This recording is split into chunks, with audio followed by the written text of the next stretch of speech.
आखिर कब तक मैं ऐसे फंसी रहूंगी? कब तक मैं इस कैद में रहूंगी? नहीं, मुझे निकलना होगा और बहुत जल्दी निकलना होगा, चाहे कुछ भी हो जाए। मैं यहाँ से निकल के रहूंगी जब तक यहाँ से नहीं निकलूंगी और उन सब से बदला नहीं लूंगी, तब तक मेरी आत्मा को शांति नहीं मिलेगी।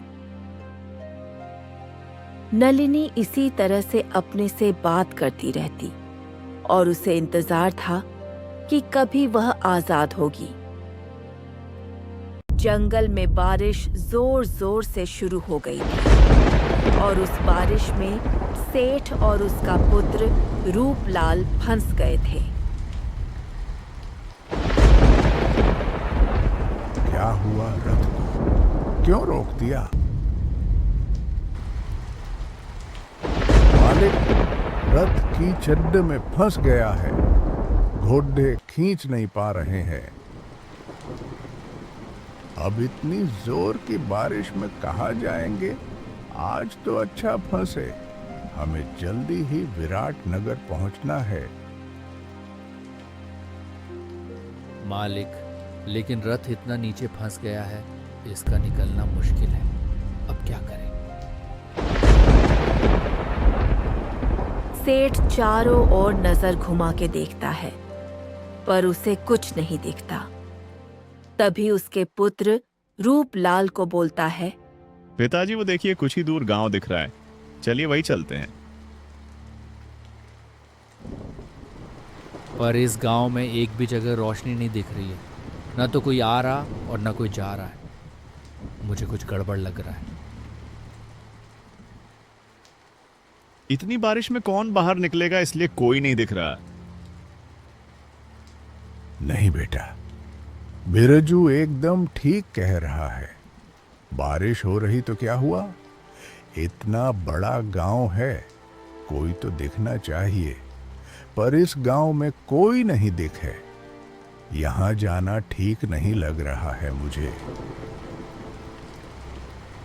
पिता, मुझे बहुत जोर की भूख लगी है। अगर आपको इतनी चिंता थी तो आप अपने साथ नौकर भी लाए, पर आप तो किसी को नहीं लाए। सेठ के बहुत समझने के बाद भी रूपलाल नहीं मानता है और मजबूर होके सेठ चलने के लिए तैयार हो जाता है। सेठ जी, आपको जाना है तो आप जाइए, मैं तो नहीं जाने वाला, मैं तो यही रहूंगा। अरे अकेले तुम यहाँ क्या करोगे? चलो मेरे साथ, जल्दी रात हो रही है, जंगली जानवर यहाँ आएंगे। नहीं सेठ जी, मैं तो यही रहूंगा, आप जाइए। सेठ और उसका बेटा दोनों गांव के अंदर जाते हैं, पर उनको कोई नहीं दिखाई देता। बस हर जगह शांति थी। अजीब बात है, पूरा गांव एकदम से शांत है। कोई है ही नहीं, बस शांति ही शांति है। चलिए कुछ और दूर देखते हैं, कोई ना कोई दिखाई ही देगा। सेठ और उसका पुत्र दोनों गांव के घूमने लगते हैं, पर उनको कोई नहीं मिलता। तभी उन्हें एक आवाज आती है। आप लोग कहाँ जा रहे हैं?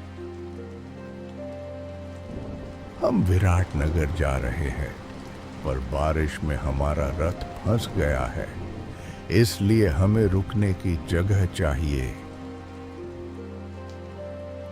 कोई बात नहीं, आप आज रात हमारे यहाँ रुक जाइए।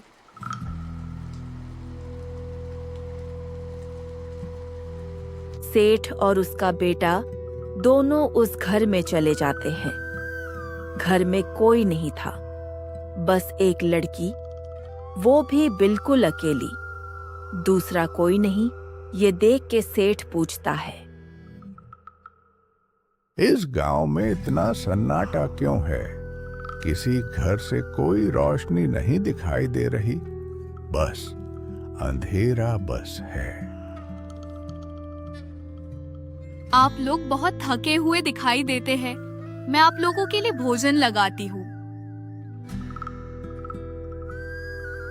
इस तरह से सेठ की बात को अनसुनी कर देने से सेठ को कुछ अजीब लगता है, पर वह चुप रहता है।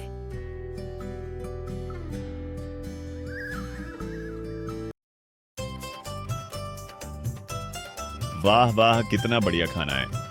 देखकर तो मुंह में पानी आ रहा है।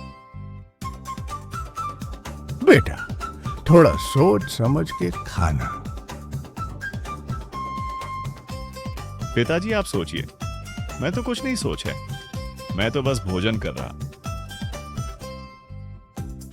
सेठ, उसका बेटा और वह लड़की साथ में भोजन करते हैं।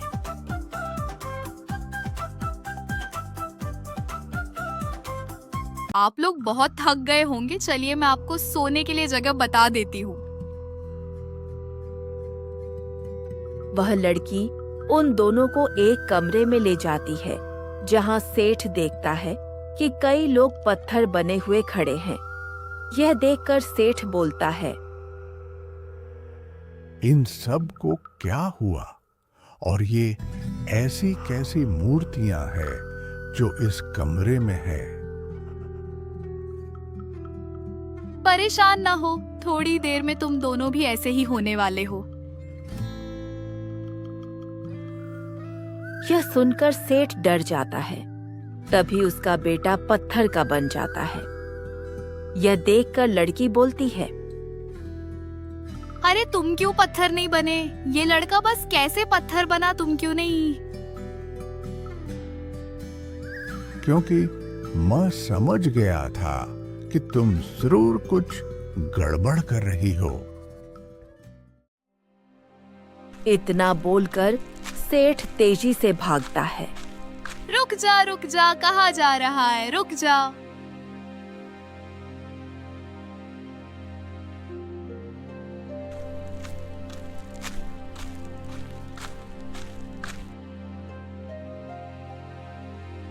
सेठ जी, ये क्या हुआ आपको? और रूपलाल जी कहाँ हैं? सेठ जोर जोर से रोने लगता है और सारी बातें बताता है।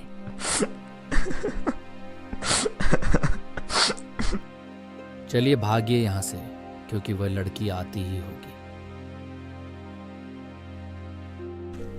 दोनों जंगल में भागने लगते हैं। भागते भागते उन्हें एक महात्मा दिखाई देते हैं। वो दोनों महात्मा के पास जाते हैं।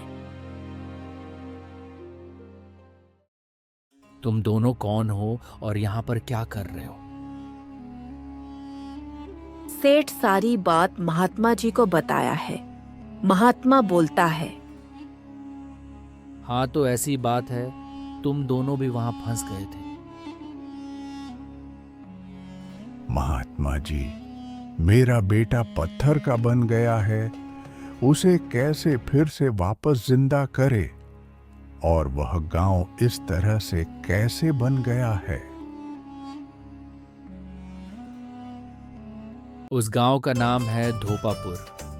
पहले वह गांव खुशहाल गांव था। फिर एक समय के बाद वहां कुछ लोग बाहर से रहने के लिए आ गए, जिन्होंने काला जादू से बहुत से लोगों की हत्या कर दी।